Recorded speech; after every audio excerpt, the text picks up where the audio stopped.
Welcome, everyone. I'm truly grateful you've joined us tonight. As you settle in, let the calm stories under the stars and the soft tunes of the moon embrace your heart. Take a deep, soothing breath and allow the quiet magic of voice to guide you gently toward peaceful dreams. So let's start our stories, where every word is meant to calm and comfort. In the heart of old London, the night was soft and quiet. The cobblestone streets, wet from a light drizzle, shone under the glow of warm street lamps. A gentle fog wrapped the city like a soft blanket. In a small corner of this peaceful city stood a little bookshop, its windows lit with a welcoming glow. Inside, the shelves were filled with well-loved books, their pages carrying memories of many quiet days and warm evenings. Alice, the kind owner of the bookshop, loved these nights. Every evening, she would light a small lamp at the counter and arrange her favorite books by the window. The gentle tick of the old clock and the soft rustle of pages turning made the bookshop a safe and soothing place. As she straightened a stack of novels, Alice would smile softly, feeling as if each book carried a secret promise of a new story waiting to be shared. Alice had always believed that every book had a heart of its own. The quiet shop was not just a place to sell books. It was a small world where dreams came alive. In the soft light of the evening, the worn wooden shelves and faded covers told stories of love, loss, and hope. Alice would often sit in a little corner with a cup of tea, reading by the window as the world outside whispered its own gentle tale. It was on one such evening that a soft knock on the door broke the silence. The bell above the door tinkled as a man stepped inside. His name was Tom. Tom was a quiet soul with kind eyes that seemed to smile even before he spoke. He carried a small notebook, and his hands were slightly stained with ink from the poems he loved to write. In that warm and inviting shop, their eyes met, and a calm, unspoken feeling grew between them. Tom walked slowly toward the counter. "Good evening," he said in a soft, friendly voice. "Good evening," replied Alice with a gentle smile. There was no rush in their words. They talked about simple things, about the soft rain outside, about the old stories hidden in the books, and about the quiet magic of London at night. Tom explained that he loved to write little poems about the city and its warm corners. Alice listened, her heart light and hopeful, as if the quiet night had brought them together for a reason. Tom carefully picked up a worn book from the shelf, a collection of old poems. "This one," he said, "reminds me of the soft light on these very streets." Alice nodded, happy that the book had found someone who understood its gentle charm. The two spent a few moments in comfortable silence, surrounded by the soft rustle of pages and the calm hum of the night. Later that night, after closing the bookshop, Alice invited Tom for a walk. The city outside was calm, with the gentle fog blurring the edges of the old buildings. Together, they stepped out into the cool night air. The soft glow of street lamps lit their path as they walked along the quiet, rain-washed streets. Side by side, they strolled slowly along the Thames, where the water whispered against the banks. Each step they took was gentle and careful, as if they were not to disturb the quiet magic of the night. Tom pointed out a small boat drifting near the riverbank, its reflection dancing on the water, while Alice told him about her favorite hidden corners in the city, nooks where the soft light made the old stones look like treasures. Their conversation was soft and easy. They spoke about childhood dreams, the beauty of a kind word, and the way the night could make even the busiest heart feel calm. With each shared smile and every quiet word, the connection between them grew stronger, like a gentle promise made in the heart of old London. Over the next few days, Tom and Alice found more reasons to meet. In the early mornings, when the city was still sleepy, they met at a small cafe near the bookshop. Over cups of warm tea and simple pastries, they talked about the little joys of life. Alice shared stories from the books she loved, and Tom read some of his favorite poems aloud. Their voices, soft and tender, mixed with the quiet hum of the early morning, creating a calm and friendly melody. One rainy afternoon, they sat together in the bookshop. The rain tapped lightly on the windows, and the soft light inside made everything seem warm and cozy. Tom opened his notebook and wrote a small poem about the rain and the way it made the world look new. Alice listened carefully and then began to read a short story from one of her favorite books. In that simple sharing, they discovered that their hearts spoke the same gentle language, a language of quiet wonder, hope, and the beauty of simple moments. One day, Alice told Tom about a little garden she had seen behind an old, ivy-covered building. It was a secret place where the flowers bloomed quietly, and the air was filled with the soft scent of roses and fresh earth. With warm hearts, they decided to visit this hidden garden together. They walked slowly, hand in hand, through narrow alleys until they reached a small gate covered in climbing roses. As they stepped into the garden, they were greeted by a peaceful silence, broken only by the gentle rustling of leaves and the distant chirp of birds.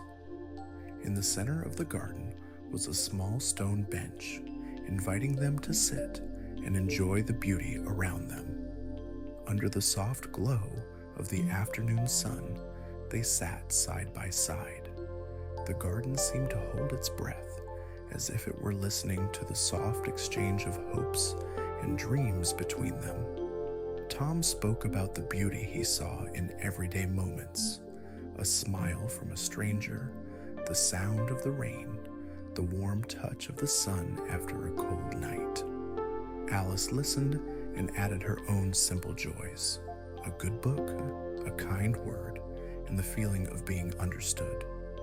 In that quiet garden, their words felt like soft music, and each moment passed like a gentle sigh. As the days turned into weeks, the soft bond between Alice and Tom grew. One clear night, when the stars shone brightly above the ancient city, Tom invited Alice for a special walk. They wandered to a small, quiet bridge that spanned the gentle flow of the Thames. The night was still, and the city around them seemed to sleep under a soft, silver light. On the bridge, Tom stopped and looked into Alice's eyes. The calm night air carried a promise of new beginnings. "Alice," he said quietly, "I feel that every gentle moment we share is a little promise of something beautiful. I want to keep this feeling in my heart, always." Alice's smile was soft and warm. "I feel it too, Tom. In the quiet of these nights, I find hope. I find a gentle light that makes everything seem right."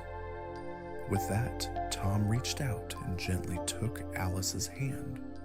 Under the watchful gaze of the stars, they made a quiet promise to each other, a promise to cherish every soft moment and to keep their hearts open to the simple joys of life. Morning came slowly in old London. The fog lifted to reveal a city bathed in soft light.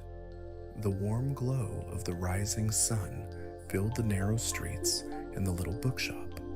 Inside, Alice opened her windows to let in the fresh air and the gentle rays of the day. In her heart, She carried the calm promise of the night before. Tom, too, felt the gentle touch of the new day. He sat by the river, his notebook in hand, and began to write new poems inspired by the soft beauty of the city and the gentle love that had grown in his heart. Every word he wrote was filled with the simple joy of a love that needed no grand gestures, only the quiet sharing of honest, kind moments. Now, as the night slowly falls again over old London, think of Alice and Tom. Imagine the soft glow of the street lamps, the gentle sound of rain on cobblestones, and the warm promise of kind words shared between two caring hearts. In this city of quiet magic, every moment is a story waiting to be told, a gentle reminder that love is found in the simplest of places.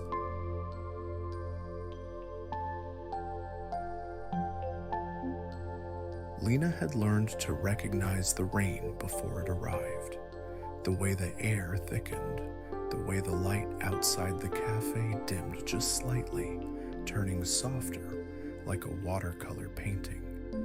She had lived in the city long enough to know that rain had its own rhythm, one that dictated the pace of the people passing by, the hurried steps, the umbrellas opening in perfect synchronization, the way conversations grew muffled under the steady drum of water against pavement. She watched it now, tracing the movement of droplets down the wide front window of the cafe as she wiped down the last of the tables. The scent of coffee lingered in the air, mingling with something sweeter, perhaps the remnants of cinnamon rolls from the morning rush. It was a quiet evening. The cafe had emptied out except for a couple in the corner, leaning in close, whispering over their cups. That was when she noticed it. In one of the empty booths near the window, an umbrella had been left behind. It was old, the kind of umbrella that had been used and repaired many times. The handle was wrapped in faded floral tape, peeling at the edges, and the fabric sagged slightly, still damp from the rain. Someone must have forgotten it in their hurry to leave. Lena sighed, picking it up carefully. She had seen people leave behind plenty of things over the years, scarves, gloves, even a half-written postcard once. Most of the time, they came back for them within a day or two. She carried the umbrella to the wooden rack near the door, hanging it up with the others. It swayed slightly before settling in place. She didn't think much of it after that, but as the days passed, the umbrella remained. Every morning, when Lana arrived to unlock the cafe, she glanced at it, still waiting there. Every evening, when she closed up, she hesitated just a moment before shutting off the lights, her eyes lingering on the delicate faded tape around its handle. No one came for it until one rainy afternoon. The bell above the door jingled and a man rushed inside. His coat was soaked, darkened from the downpour outside, and his hair clung to his forehead. He stood just inside the entrance, shoulders tense, as if he had just run all the way there. His eyes darted around the cafe, searching, scanning. Lena set down the cup she had been drying. "Can I help you?" The man swallowed, his voice rough with hesitation. I think I left something here." Lena tilted her head slightly. "What was it?" For a moment, he didn't answer. His fingers flexed at his sides, as though he wasn't quite sure how to say the words.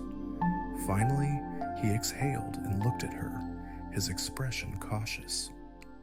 "An umbrella? It was my wife's." He swallowed again, as if forcing the words out. "She passed away last year, and I just forgot it." Lena felt something tighten in her chest. She turned without a word, walking over to the rack where the umbrella still hung. It looked the same as it had for weeks, unchanged, waiting. She lifted it gently, running her fingers over the worn floral tape before carrying it back to him. When she handed it over, his fingers trembled slightly as they closed around the handle. He exhaled, a slow breath that seemed to take some of the weight off his shoulders. "Thank you," he murmured, his voice quieter now. Lena nodded. She expected him to leave then. Most people would have. But instead, he lingered, shifting his weight slightly as he glanced at the counter. He hesitated before clearing his throat. "Could I get a coffee?" Lena smiled, nodding toward the menu. "Of course. Take a seat. I'll bring it to you." He chose a table near the window, setting the umbrella beside him with a careful sort of reverence. Outside, the rain continued to fall, streaking the glass in slow, wandering paths. Lena prepared his coffee with a quiet sense of purpose. She didn't rush, letting the warmth of the cafe wrap around her as she worked. When she placed the cup in front of him, he looked up, his eyes meeting hers for the first time. She saw the exhaustion there, but also something else, something softer. He gave her a small and tired smile. She returned it. The next day, he came back, and the day after that. Neither of them spoke about the umbrella again. He would come in, always ordering the same thing, a black coffee, no sugar. Lena would bring it to him without asking, and he would sit at the same table by the window, watching the rain or the people passing by. Some days, he would bring a book. Other days, he would simply sit in silence.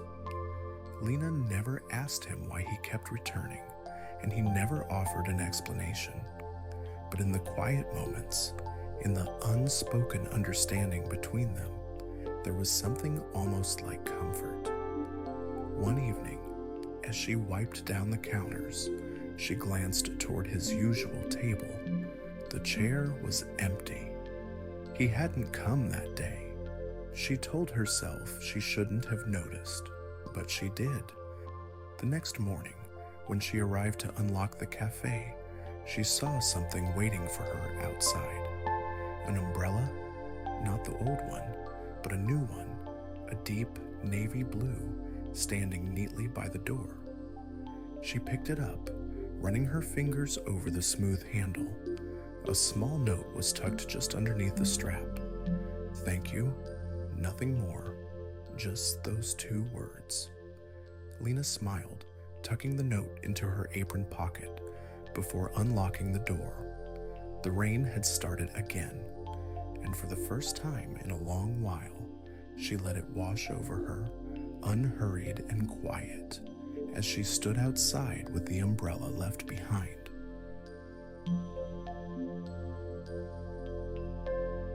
Joseph Adler's workshop was small and unassuming, a narrow room tucked away in a centuries-old building on a cobbled side street near Vienna's Grand Opera House. The faint aroma of leather and polish mingled with the musty scent of old wood. Every morning, as the pale light of dawn crept through the narrow windows, Joseph would unlock his creaking door and begin his day amid the soft tapping of his tools on workbenches. In that modest space, every pair of shoes that passed through his hands told a story of journeys taken, of silent hopes, and of quiet sacrifices. Joseph was known only by his work. He was a cobbler of exceptional skill, a man whose hands, roughened by years of careful repair, possessed an artist's touch. In an era of rapid modernity, where grand machines began to churn out mass-produced items, Joseph's work was a reminder of an older time, when each stitch and cut was imbued with care. His reputation extended far beyond his tiny shop. Among the well-to-do patrons of Vienna's cultural scene, His name was spoken in hushed, reverent tones. Yet despite his skill, Joseph remained a modest, unassuming man, content to let his craftsmanship speak for him. Each evening, as the twilight deepened over the city, the soft glow of stage lights from the nearby ballet theater spilled into the streets. It was there, in that dazzling world of music and movement, that a fiery dancer named Lotta would leave her mark, not only on the stage but on Joseph's heart. Lotta was a presence of incandescent passion, with eyes that sparkled like the Danube under moonlight, and a spirit as untamed as the city itself. She captivated every soul who witnessed her dance. Yet for all her brilliance on stage, she carried within her the silent burdens of a life devoted to art, where every performance was a delicate negotiation between beauty and pain. For months after each performance, Lotta would slip backstage and with a fleeting glance over her shoulder, leave behind a pair of scuffed slippers.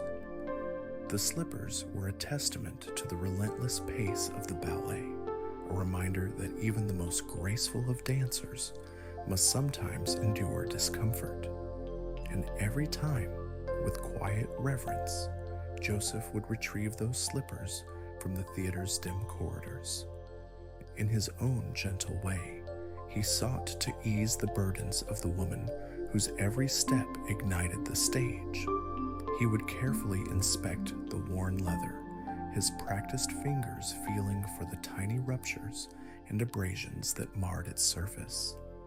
Joseph had long mastered the art of trimming the edges and smoothing the rough spots so that the shoes might offer some relief to Lotta's aching feet. Each repair was a silent conversation, a message written in the language of soft leather and fine stitches. Joseph never expected a word of thanks.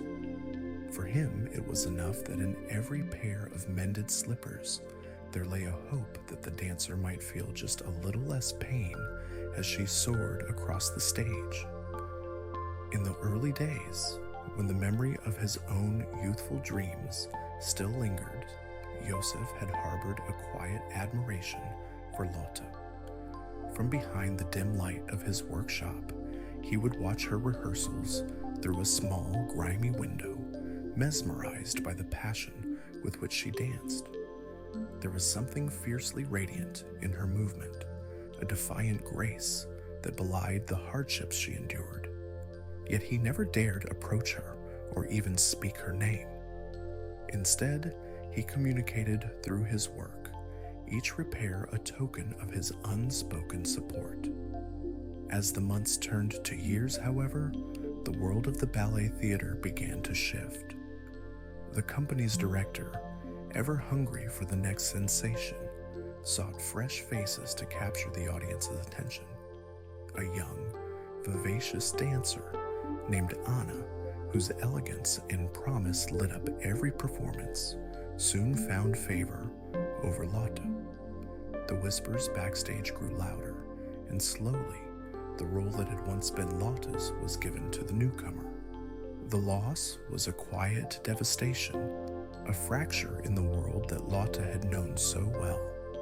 For Lotta, the loss of her leading role was not merely a professional setback, it was a wound to her very identity. The stage had been her sanctuary, the place where all her joys and sorrows converged into a single, transcendent moment. Without that role, the world seemed to lose a bit of its color. Yet even as despair threatened to engulf her, Lotta continued to dance whenever called upon, her movements now imbued with a bittersweet vulnerability that drew empathy from all who watched. Night after night, in the dim hours after the performance, Joseph would find himself lingering in the empty corridors of the theater. His heart ached for the dancer who had in silence borne the brunt of the company's shifting tides. When Lotta's scuffed slippers arrived once more, he examined them with a tenderness that bordered on reverence. He knew that her pain was not only physical, but emotional, a manifestation of dreams deferred and the cruel passage of time.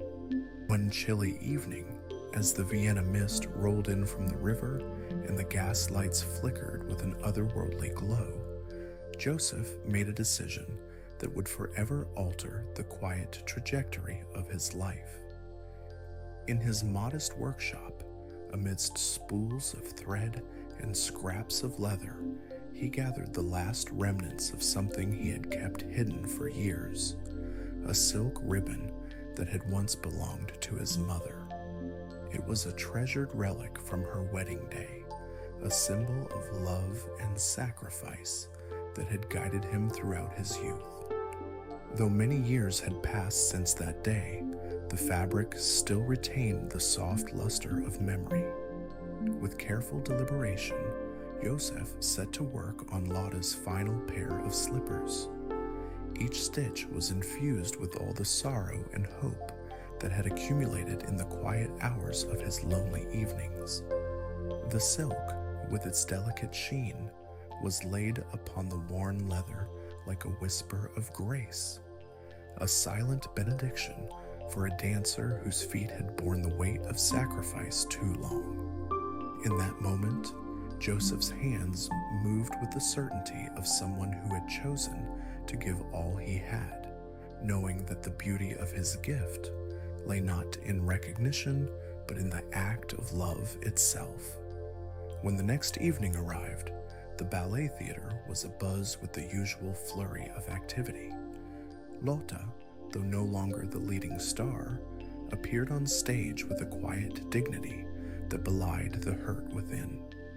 After the performance, as she retreated backstage, her eyes fell upon the pair of slippers that now seemed to glow with an inner light.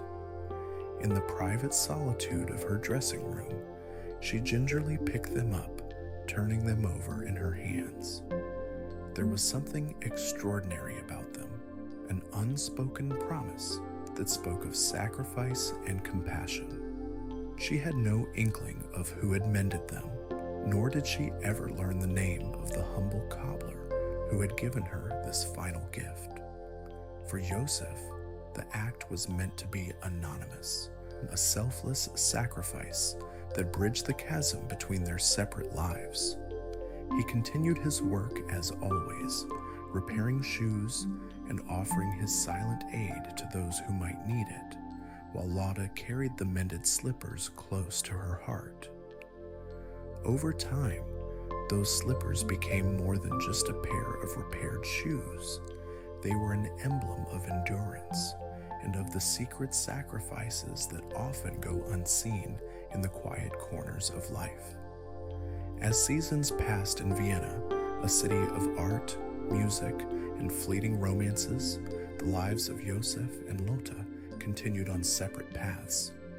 Lotta's star, though dimmed by time and the fickle nature of fortune, shone with a steady, unassuming glow. She danced whenever fate allowed, her movements imbued with a delicate sorrow and fierce resilience that made her unforgettable. And in every performance, when the soft patter of her footsteps graced the stage, the memory of the cobbler's care lingered like a silent benediction. Joseph, too, grew older. His once nimble fingers, so adept at coaxing beauty from battered leather, began to show the traces of time. Yet he worked with a quiet pride, content in the knowledge that his life's work had touched the lives of others in ways that no grand spectacle ever could. The whispered gratitude of those whose burdens he had eased was reward enough. And though he never allowed his heart to speak aloud of the love he bore for Lotta, in every careful stitch and every mended seam there lay a testament to a life lived for others. In the small hours of many a winter night, when Vienna was cloaked in a serene silence, broken only by the distant strains of a waltz drifting from a nearby salon, Yusuf would sometimes pause in his workshop to listen to the echoes of memories. He recalled the day he first saw Lotta, her fiery eyes alight with passion, her movements as fluid as a summer river. He remembered the way her laughter filled the air, bright and unburdened, even as the weight of her sacrifices pressed down on her. And though he had always known that their worlds were destined to remain apart, he found solace in the quiet knowledge that he could, in some small way, ease her pain. One fateful autumn evening, as the leaves outside turned gold and crimson beneath a crisp sky, a small twist of fate brought their lives into brief, silent contact. Lotta, returning from a performance that had been particularly harsh on her delicate feet, sought refuge in a small corner of the theater's backstage. There, as she removed her scuffed slippers to massage aching blisters, she found a folded note tucked between the layers of soft fabric inside one of them. The note was written in careful, elegant script, a single line, a whispered message of hope. May every step be gentle upon your soul. For a long moment, Lotta sat in stunned silence, her heart heavy with wonder and gratitude. She never discovered who had written it. The note was like a ghost, a silent reminder of unseen care. That evening, as she prepared for bed in her modest lodgings, Lotta held the slippers and the note close. In the quiet hours before sleep, she reflected on the strange kindness that had found its way to her, and she felt a deep, abiding warmth that lifted the burden of her losses. Though she would never know the name of the man who had mended her shoes with such care, she resolved that his gift would be treasured always, a secret talisman to guide her through the remaining days of her life. In the years that followed, as the world outside continued to change, political tides shifting, art and culture evolving, Lotta's career waned. A younger, more fashionable dancer eventually took her place on the marquee. The lights of the theater, once so bright with promise, dimmed for Lot as her role diminished to that of a cherished memory rather than a blazing star. Yet even as the curtain fell on her days of grandeur, Lotta remained steadfast. Every time she stepped onto the stage, even for a small part or a special performance, she wore those final slippers, the ones mended with silk from a precious wedding veil, a silent ode to sacrifice and love. As time wore on, Lotta's name became whispered in the corridors of the theater as a legend.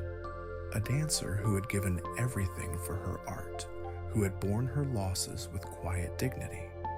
And though she never learned of the humble cobbler's name, his gentle sacrifice lived on in every step she took. In moments of quiet reflection, after the applause had faded and the stage lights had dimmed, Lotta would sometimes imagine the cobbler's kindly eyes watching her, as if saying, "Every step you take is cherished." Joseph, too, lingered in memory long after his own hands could no longer work the leather with the same ease.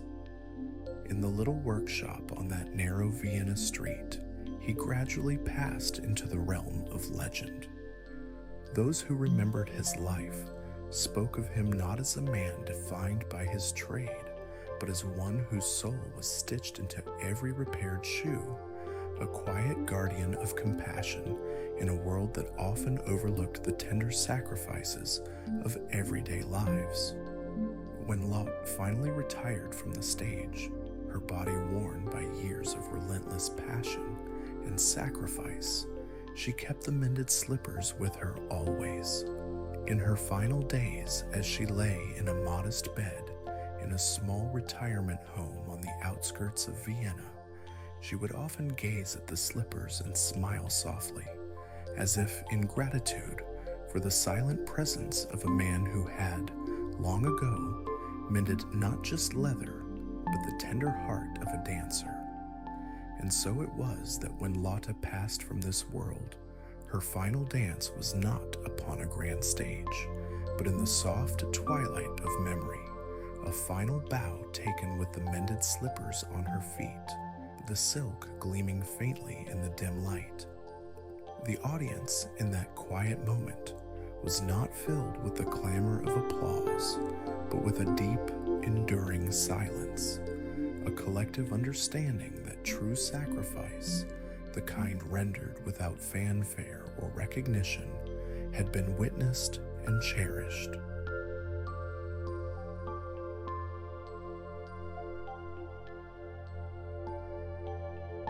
Ethan had been in love with Olivia Carter since the 9th grade. It wasn't the kind of love that hit all at once. It wasn't fireworks or some dramatic moment where he realized she was the one. It was slow, like the changing seasons, a subtle, inevitable, and undeniable once it fully settled in. They met in middle school, thrown together as partners for a science project. Olivia was smart, funny, and confident in a way Ethan had never been. She could talk to anyone, teachers and classmates alike, without second-guessing herself.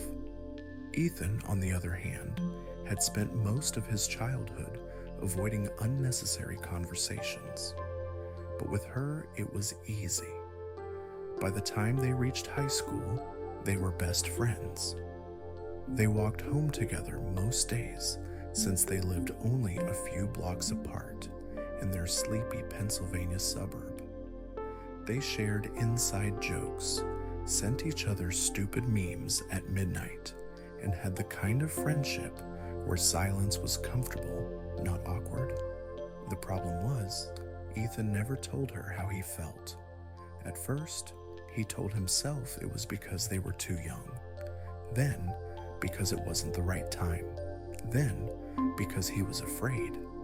And then, one day, it was too late.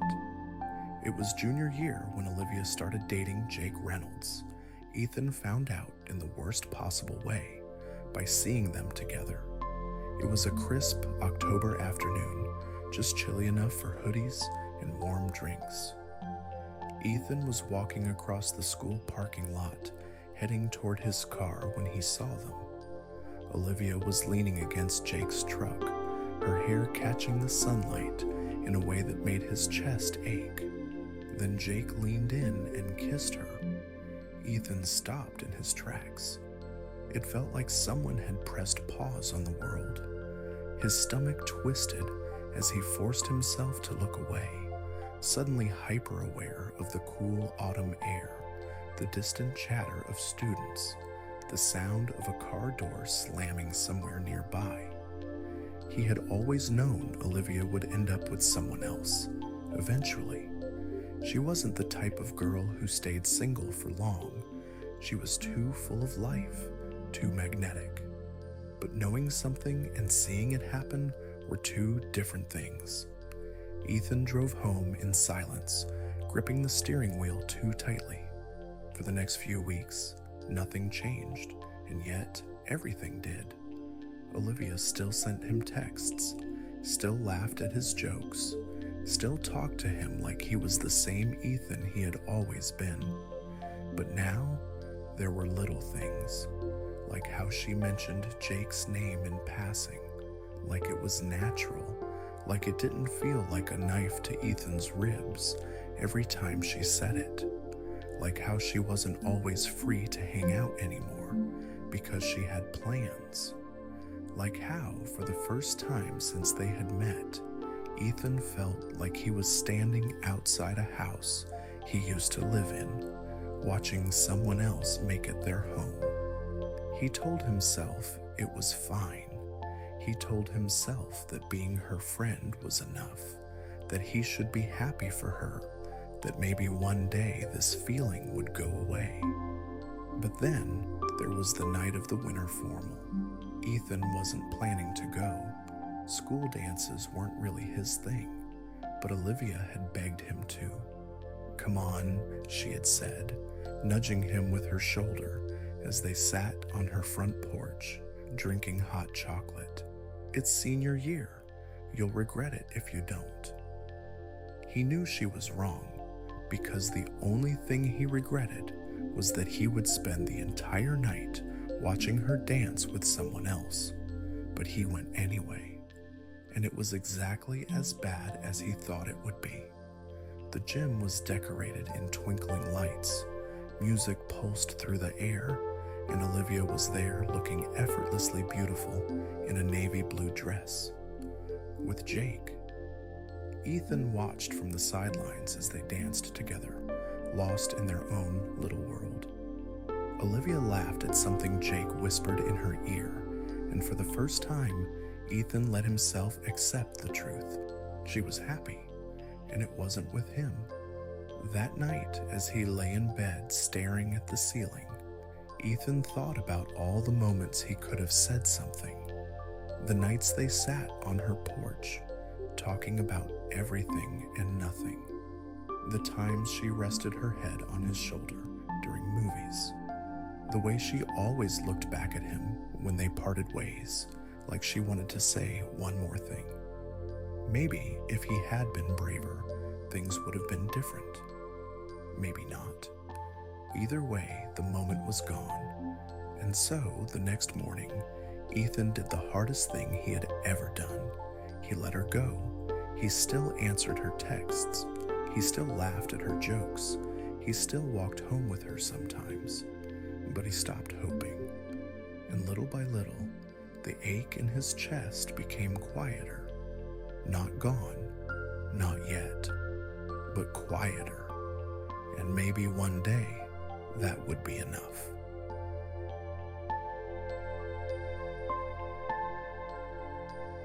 "1923, Appalachian mining town Hattie McAllister had always believed that light had a power all its own. In the rugged heart of Appalachia, where the mountains held secrets and the valleys whispered of hard lives and harder hopes, her little cottage stood as a silent testament to perseverance. After her husband Eli had lost his life deep in the mines, a fate all too common in those treacherous shafts, Hattie made a vow. Every night, regardless of the season or the chill in the wind, she would leave her porch light burning. Neighbors whispered that the gentle glow was not merely an act of mourning, but a beacon for Eli's wandering spirit. In the small mining town of Pine Hollow, where everyone knew each other's struggles and triumphs, Hattie's porch light quickly assumed a legendary status. Children would dare one another to run up the rickety steps just to glimpse the warm glow. Men would pause on their way home from long shifts, silently acknowledging the steadfast light that refused to be snuffed out by sorrow. And though many speculated that the light was meant to guide Eli's ghost home, Hattie herself would only smile wistfully and shake her head as if holding a secret that no one else could understand. Hattie's life was simple. Each day she rose before the sun to tend to her modest garden and care for her few belongings.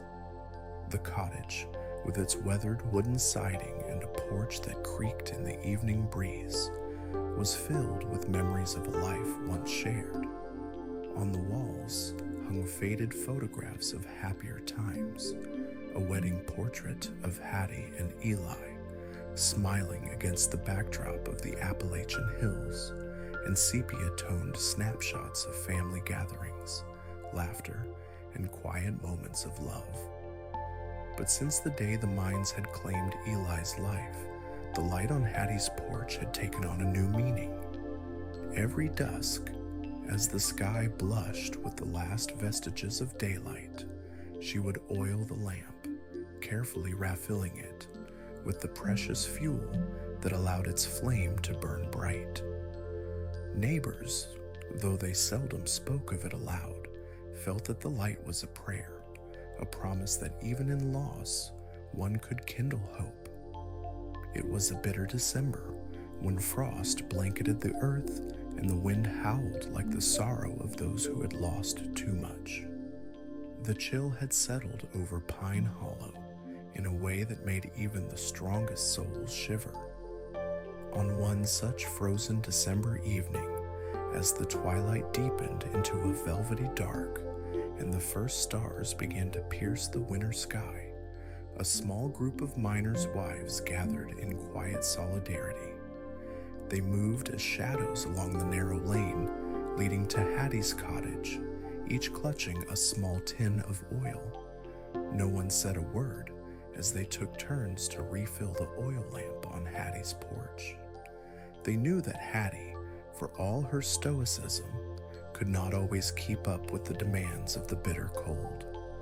The act was simple, almost ritualistic, a demonstration of community care that had grown from shared grief and a deep, unspoken understanding of loss. The wives never spoke of it openly. Words felt too fragile, too laden with regret. Instead, they let their actions do the talking, quietly ensuring that the flame remained alive for as long as it could. Hattie, for her part, remained unaware of the nightly vigil that had sprung up around her humble home.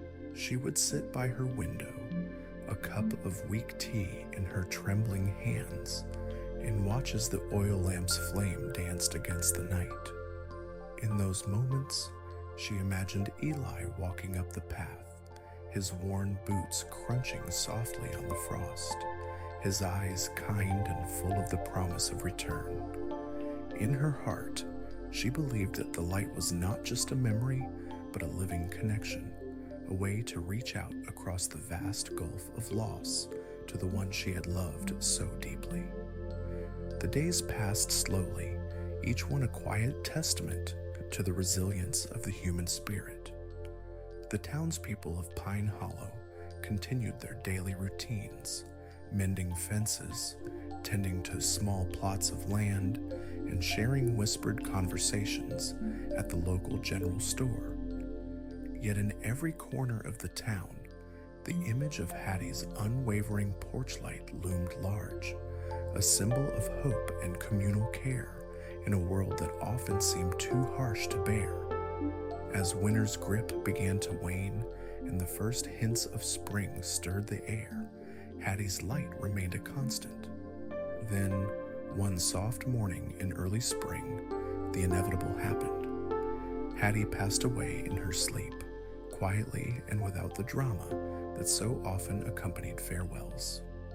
The town mourned the gentle widow who had become, in so many ways, the heart of Pine Hollow. In the days following her death, neighbors found themselves drawn to the cottage, their eyes lingering on the oil lamp that had burned so faithfully for decades. At first, many expected that with Hattie's passing, the lamp would be extinguished, a final tribute to a life filled with sorrow and longing. But as the winter faded further into spring and the warmth of the sun began to thaw the frost on the windows, something remarkable happened. The lamp, once solely tended by Hattie and then quietly maintained by the miners' wives, was taken up by the town's children. Little Sarah, whose laughter had once filled Hattie's porch as she played hide-and-seek on crisp autumn evenings, became the first to notice that something was different. The children, free from the heavy burdens of adult grief, saw the lamp not as a relic of mourning, but as a beacon of continuity, a symbol that even in the absence of one who loved deeply, life would go on. They began to take turns after school and on weekends to carefully refill the oil in the lamp. With tender hands, they learned the ritual that had been so sacred to Hattie and the miners' wives, and in doing so, they wove themselves into the fabric of the town's collective memory. The lamp, still burning on the old porch, became a gathering place for the children. In the soft glow of its light, they would whisper stories of Hattie and Eli, of a love that had defied the darkness of the mines and the cold of winter. They imagined Eli's ghost, not as a figure of sorrow, but as a kind, watchful spirit who had never truly left Hattie's side.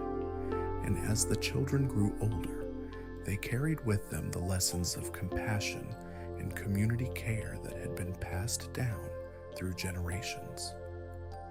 In the long hours of summer, when the heat softened the edges of memory and the world seemed to sing with new life, the porch light remained, a subtle reminder of the past that had shaped the present.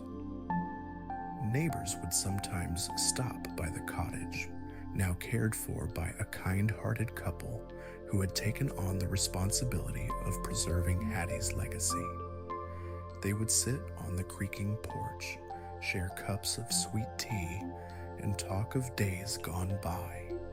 In these conversations, the lamp was never far from mention, a symbol of a time when even the smallest act of care could kindle a fire that warmed an entire community. One crisp autumn evening, as leaves turned fiery red and gold, a town meeting was held in the modest community hall. The air was heavy with memories of hardship and the relentless passage of time. It was there that the subject of Hattie's lamp came up, a topic that had long been whispered about in hushed tones in the local church and over the kitchen tables of weary miners' wives. Mrs. Abernathy, a matriarch whose eyes still shone with the fierce determination of youth, stood up and said, Hattie believed in the power of light, not just to guide lost souls, but to bring us all together. I think it's only right that we honor her memory by keeping that light burning, not just for her, but for everyone in Pine Hollow. The room fell silent as her words sank in. It was agreed then and there that the lamp would be cared for collectively by the town, a symbol of community care that would pass from one generation to the next. From that day forward, a tradition was born. In time, stories about the lamp began to weave themselves into the town's folklore. Old-timers recalled how Hattie's unwavering vigil had once been the subject of hushed speculation, whispers that her light was a guide for a ghostly presence that wandered the hills at night. But as years turned to decades, the legend grew into something more profound, a reminder that even in the face of loss, love and community could triumph over despair.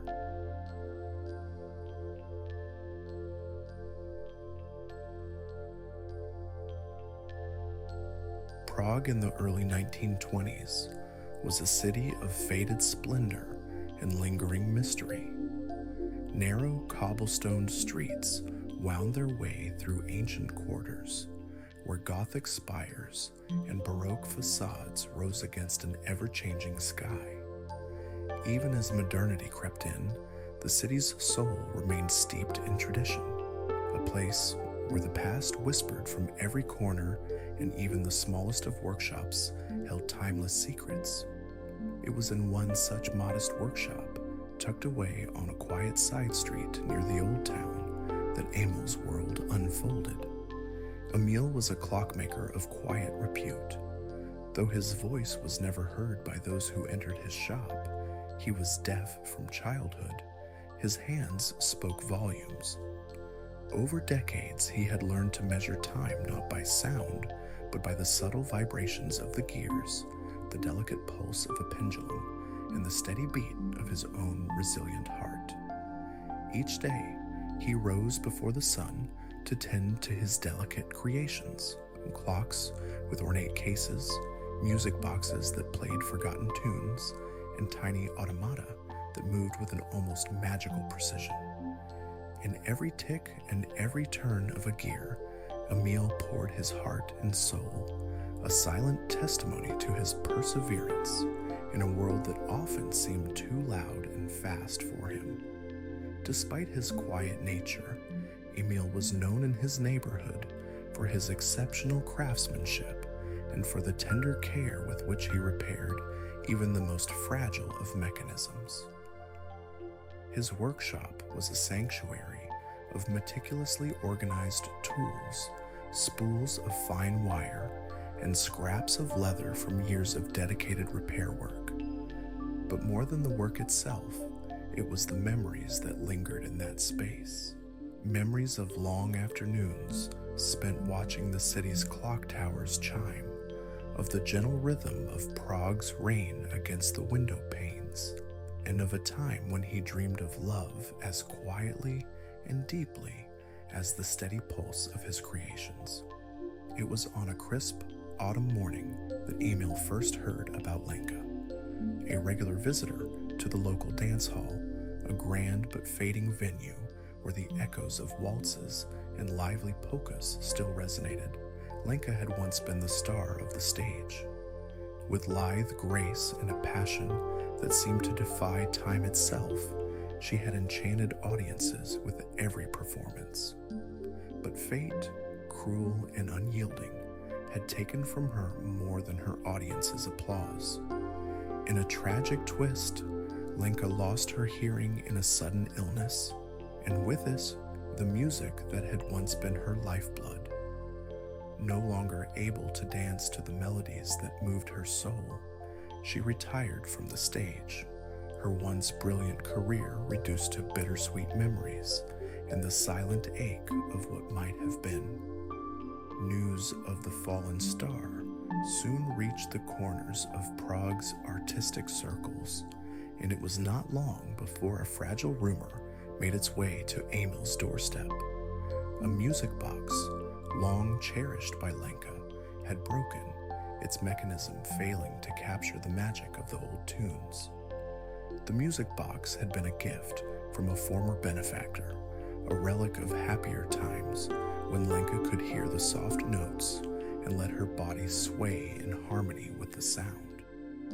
Desperate to reclaim even a fragment of that lost beauty, Lenka sought out the best clockmakers in the city.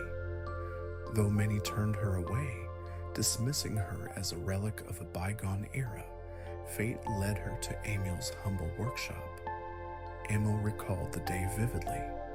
It was a chilly November afternoon when a woman, elegant despite the weariness in her eyes, stepped timidly through the door of his shop. She introduced herself simply as Lenka, her voice soft and careful, as if each word were measured in grief. In her hands, she carried the broken music box, a beautifully crafted piece with intricate filigree and a worn lacquered surface that hinted at a storied past. Its once joyful melody was now reduced to a series of disjointed clicks and silences. "Please," Lenka said in halting tones, "can you repair it?" It was my only link to the music I once knew. She paused, her gaze falling to the floor as though ashamed of her own longing. "I know I can no longer hear, but sometimes I feel the vibrations, the pulse of it. It reminds me of when I used to dance." Emile took the music box gently into his hands, examining its delicate inner workings with the precision of one who understood both the fragility and resilience of life. "I will do my best," he signed, using the clumsy but earnest gestures of his native language, his hands, expressive and careful, conveying what his voice could not.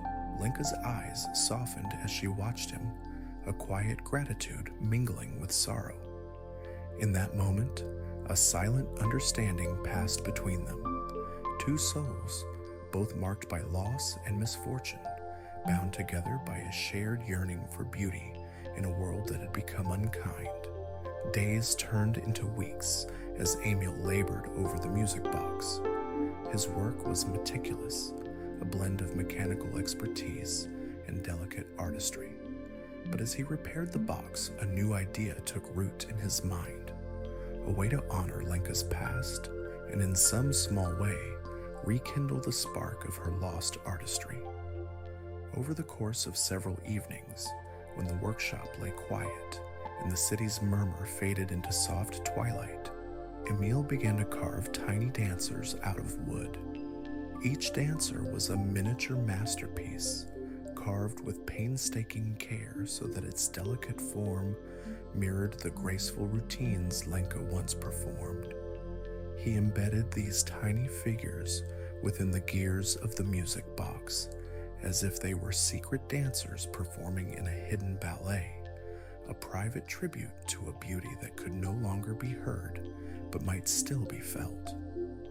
When the repair was finally complete, Emil wrapped the music box in a soft cloth and delivered it to Lenka. The day he returned to her modest apartment, a small, charming space overlooking a narrow street in Prague's old quarter, his heart pounded with anticipation and trepidation. Lenka accepted the box with trembling hands and a shy, uncertain smile. With careful, deliberate movements, she opened it and, to her amazement, found the tiny dancers hidden among the gears. Their delicate forms, frozen in mid-pirouette, seemed to dance in the soft glow of the setting sun. For a long moment, Lenka sat in silent wonder, her eyes tracing every detail of the miniature figures. Though she could no longer hear the gentle melody that the box was meant to play, she felt the vibration of its music in her bones, an echo of a lost symphony that now lived only in her heart.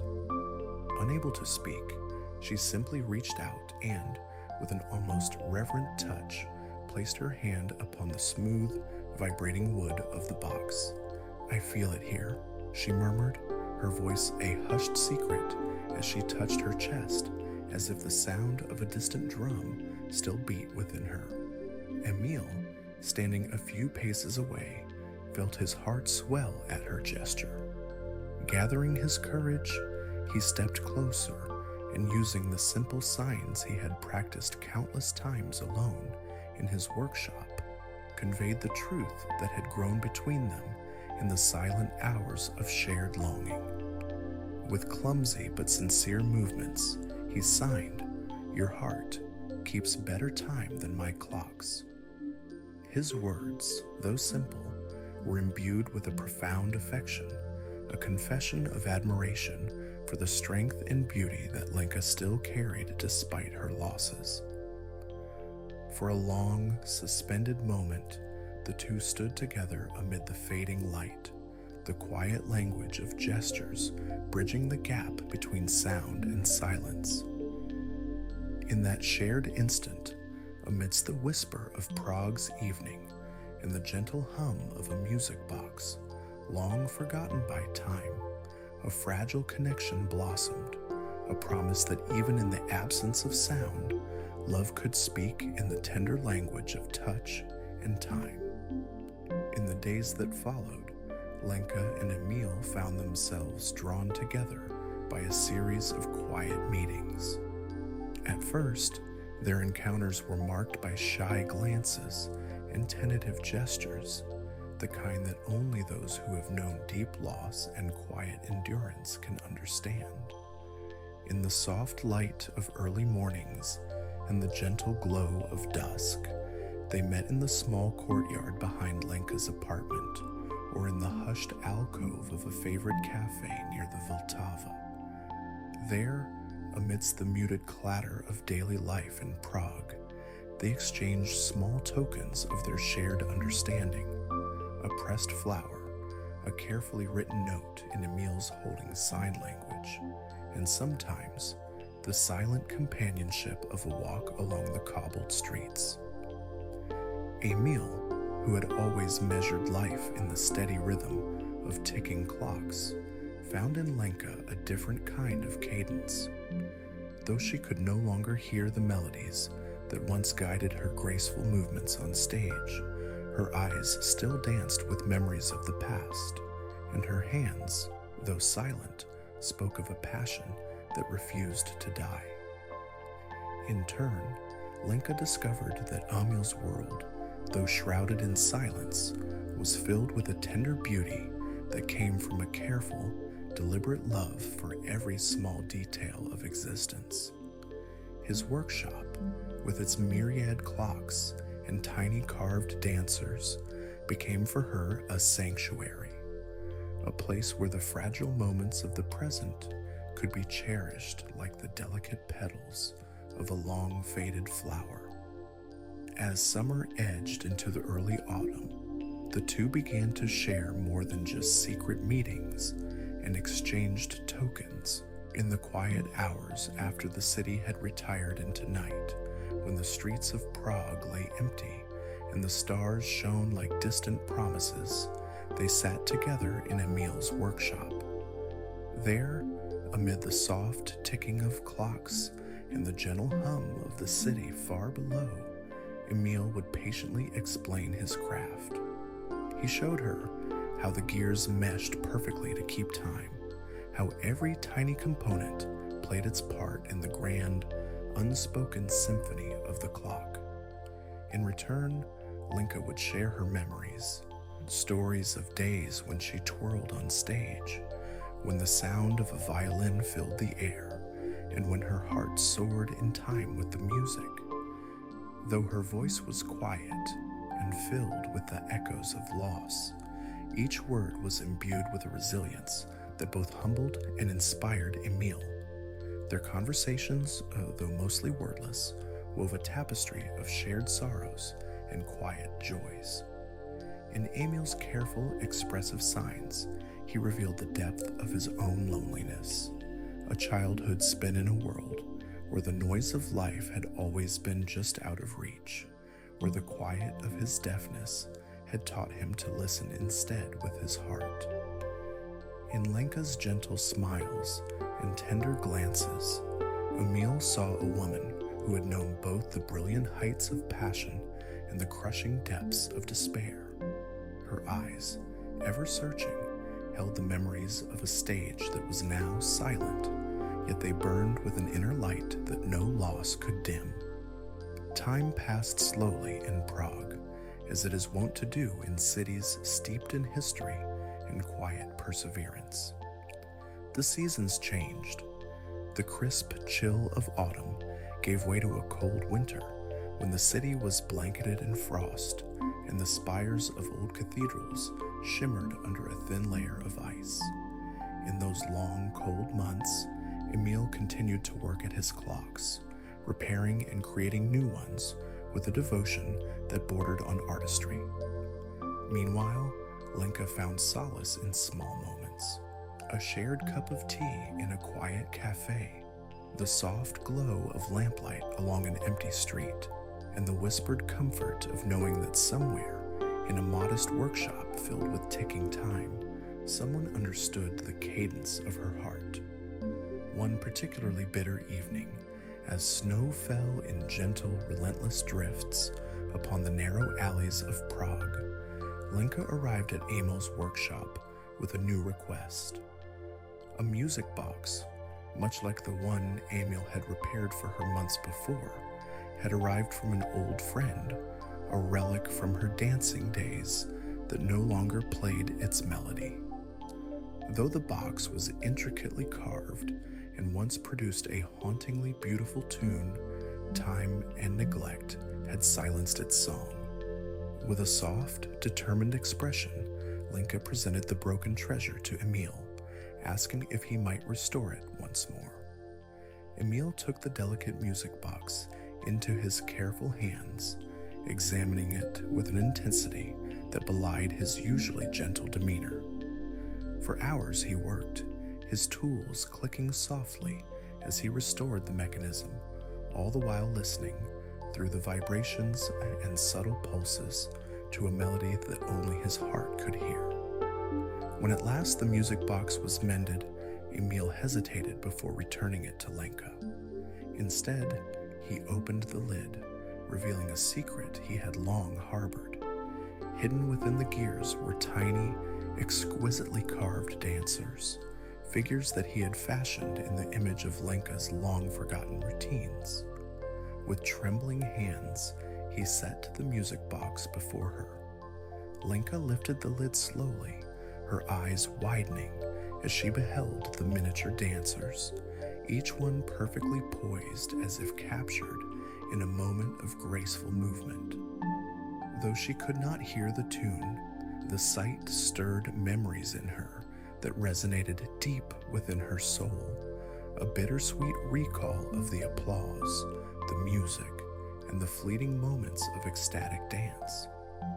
Unable to hold back the flood of emotion, Lenka reached out and gently touched the music box.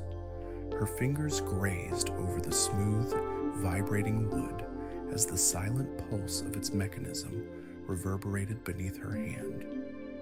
"I feel it here," she whispered, pressing her hand to her chest as if to capture the rhythm of a lost melody. In that instant, their eyes met once again, and the silent language they had forged over countless evenings spoke louder than words ever could. With a shy smile and a sincerity that shone through his careful signs, Emil raised his hand and signed, in his own clumsy but heartfelt manner, "Your heart keeps better time than my clocks." The simplicity of his message, raw and unadorned, sent a ripple through the still air, a declaration of love and respect for a soul that, though silenced by fate, still beat with an unyielding rhythm. In the weeks that followed, the connection between Emil and Lenka deepened into something both fragile and enduring. Their meetings grew more frequent, sometimes lasting well into the quiet hours before dawn, when the city of Prague was but a distant murmur, and the workshop's clocks kept a solitary vigil over their whispered promises. They shared secrets, stories of dreams deferred and hopes rekindled, a silent exchange of glances and gentle touches that bridged the vast spaces between sound and silence. Lenka began to accompany Emil on quiet walks through the old streets, marveling at how the city's ancient architecture seemed to pulse with a hidden life. In the crisp air beneath star-studded skies, she would point out details, the glimmer of a clock tower in the distance, the delicate filigree on a wrought iron balcony, and Emil would listen with rapt attention, his eyes alight with the wonder of a man rediscovering beauty. Though neither could fully articulate their feelings in spoken words, every gesture and every careful touch was a verse in the poem they were writing together. As summer approached and Prague's streets filled once again with laughter and music, Lenka's gentle smile grew warmer. The scars of her lost hearing and the silence that had once defined her existence began to fade, replaced by a new understanding of beauty, a beauty measured not in sound, but in the quiet pulse of a shared heart. Emil, too, found that in loving Lenka, he had discovered a rhythm in life that no clock could capture, a delicate, unpredictable beat that resonated in every carved dancer and every repaired music box. One golden afternoon, as the sunlight filtered through the ancient linden trees that lined a secluded square, the two sat together on a weathered stone bench. Lenka, holding a small bouquet of freshly picked wildflowers, listened intently as Emil carefully signed a new thought, a promise to always mend what was broken, to preserve the quiet moments of grace that time could never erase. Though she could not hear his words, she sensed their meaning in the gentle warmth of his gaze and the tender pressure of his hand on hers. In that soft, glowing moment, as the shadows of the past mingled with the light of a hopeful present, Lenka leaned forward and pressed her hand against the small wooden clock that Emil had gifted her, a clock that, much like their love, ticked on steadily despite the odds. "I feel it here," she murmured once more, this time with a quiet certainty that sent a shiver of delight through them both. "Your heart, my heart, beats in time with the world." Emil's eyes shone with a tender joy as he responded with a slow, deliberate sign, sealing their unspoken vow. In the days, months, and years that followed, the legend of the clockmaker's hands and the silent dancer grew quietly among the narrow lanes of Prague. Though neither Emil nor Lenka ever sought the spotlight, those who passed by their little workshop or saw the gentle figures dancing within the gears of a mended music box spoke in hushed tones of a love that defied time and circumstance, a love expressed not in grand declarations, but in the quiet art of repairing broken things and finding beauty in the smallest of gestures. As autumn gave way to a cool winter and the first snow dusted the ancient streets, Emil continued his work with renewed passion. In every clock he repaired, in every tiny dancer he carved, he wove a piece of his own heart, a heartbeat that, though unaccompanied by sound, resonated with the promise of new beginnings. And every Thursday, in a quiet ritual known only to them, Lenka would visit the workshop, their eyes meeting in the half-light as they exchanged a tender smile and a gentle touch. In that silent communion, the clockmaker and the dancer found solace, a shared understanding that even in a world marked by loss and the echoes of distant music, the heart always found its own way to keep time. And so, in the winding alleys of 1923 Prague, where history and hope mingled in the soft rustle of autumn leaves and the steady ticking of timeless clocks, Emil and Lenka wrote a quiet story of love and resilience. Their bond, expressed in the language of carved wood, gentle signs, and the shared pulse of a music box's hidden melody, endured long after the sun had set on the old world. In every delicate dancer that twirled inside a clock's gear, in every carefully mended melody that vibrated through silent wood, there was a reminder that even in the absence of sound, the heart's song could be heard, loud, clear, and eternal.